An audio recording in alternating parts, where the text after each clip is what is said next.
apparently, new to the internet, there are these things called tags where you can just turn on your camera and start a video. I apologise that this video is filmed slightly in the past and slightly in the future.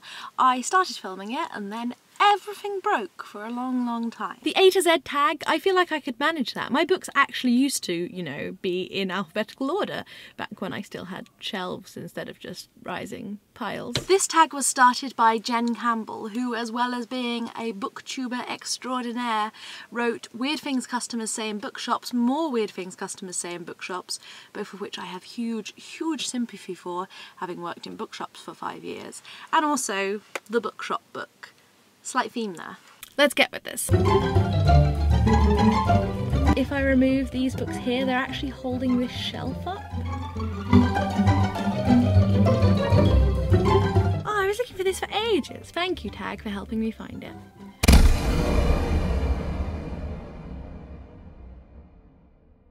I was going to try and get The Hitchhiker's Guide to the Galaxy, but that was wedged behind some other books, so instead I ended up with The Meaning of Life. This is Douglas Adams and John Lloyd, I believe of QI fame, one of the writers, taking words that have no meanings, place names, and assigning them meanings. If I remember correctly, my favourite was Pimlico, which was the insides of the top of a boiled egg. B, I've got an Enid Blyton book. This is Mr. Galliano's Circus, one of, I think, her lesser well-known ones, but one that's always kept a place inside my heart for running away and joining the circus. Definite career move. Also, I'm pretty sure this book used to be my mother's when she was young. For C, let's go with Graceling by Christine Cashaw. I loved this and Fire. Still haven't read Blue Bottle. Gerald Durrell's My Family and Other Animals can be D. I believe this was a school book that I never ever gave back. Silas Marner by George Eliot, who I kind of hate. Yes, I'm sorry, I know George Eliot has some huge defenders out there, but I had to read her 3 times. For university, for school, for another university.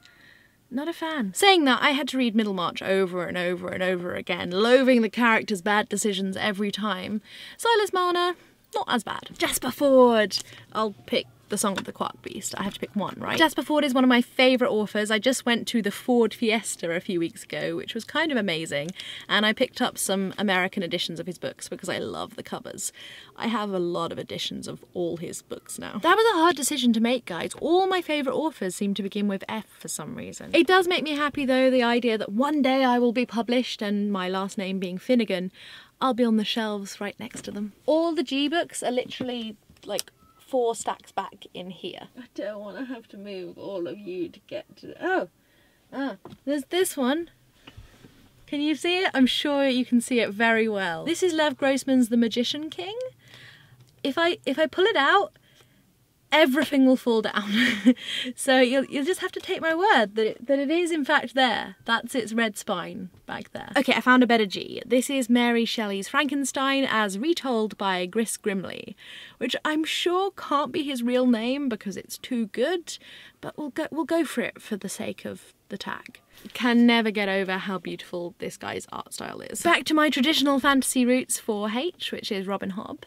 The Farseer trilogy is the only ones I've read so far, but I'm very meaning to read another one soon. Probably The Live Ship Traders, if you're any of you Robin Hobb fans. That'll be next. What comes after H? I need to sing the alphabet to myself in order to shelf books.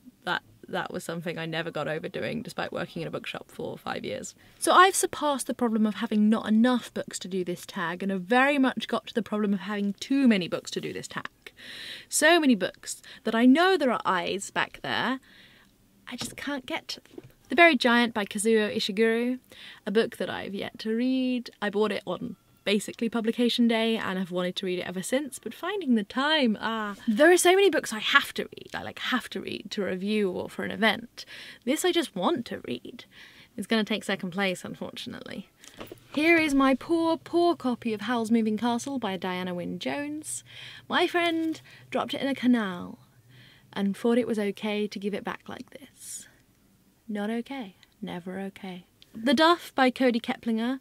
I know very little about this, but I really wanted to read it and then go see the film, so I'll get on that soon, I promise. Here you go, for L you can have a book I'm currently reading, Being a Girl by Hayley Long, a very funny non-fiction YA about puberty and femininity and sexism, all that jazz. The moment I've done a letter, I can spot like 15,000 authors whose last name begin with it. When I need it, no, they hide. For M, you can have one of my favourite authors, Robert Muchamore's. This was the start of his Cherub reboot.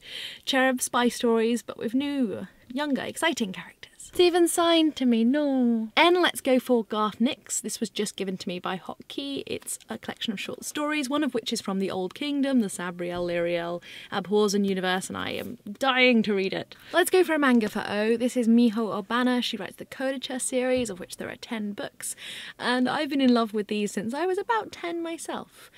Still absolutely adore them. How many favourite authors have I had so far in this video? I think every single one I present, I'm like, this is my favourite. But really guys, this is my favourite. This is Tamora Pierce.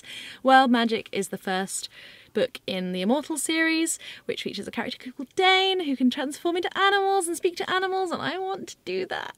Basically, she has my ideal superpower, and I have been obsessed with all Tamora Pierce's writing since I was 12. I love her. If you want to get into fantasy, go read Tamora Pierce. You'd do worse things than to start out on this book. Or you could start out on Alana, where the story actually starts, but shh. So let's do Rolling for R, obviously. JK. This is the book of a commencement speech he did for a university. You can watch the whole speech on YouTube, but the book was just so beautiful.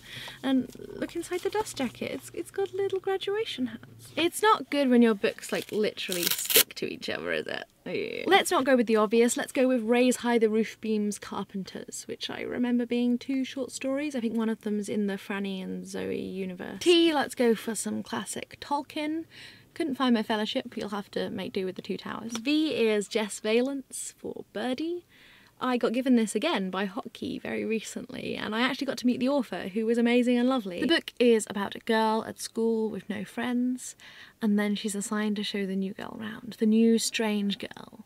But they instantly hit it off, but there's something more. Of course there's something more, it's a book. W, let's go for Jeanette Winterson, big Jeanette Winterson fangirl here.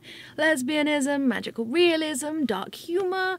What more could you want? Y is an icon book. It's Things I Wish I'd Known, edited by Victoria Young, even though the bits in it are by different people, but she's the main one. Elsewhere by Gabrielle Zevin, which I believe was bought for me because I was writing a book called Elsewhere at the time. My mother found this hilarious. She was like, you don't need to write a book called Elsewhere, it already exists. And for all those passably literate out there, you might have just noticed that I missed 2 letters.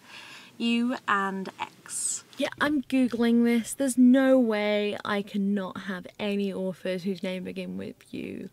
They're just not on the shelf in the place they should be. Then no books here are. Apparently I haven't read and don't even own any John Updike or Xenophon. Tell me guys, who are great authors I should read whose names fulfill those letters and will help me complete my alphabet? Let me know in the comments section. Do let me know if you've read any of these books or want to read any of these books. What do you think of my alphabet? I will tag Shout Amy, who's a booktuber I first became aware of when we did a penguin project together quite a while ago. She's in my head because I just got to see her at Yalk the weekend gone by, and that was a lot of fun. Other than that, with that, I will see you in my next video. Bye. Bye guys. So with these in mind, I explored these shops, I asked their staff, I found you some recommendations. Riverside Books is a beautiful 2-story shop just by London.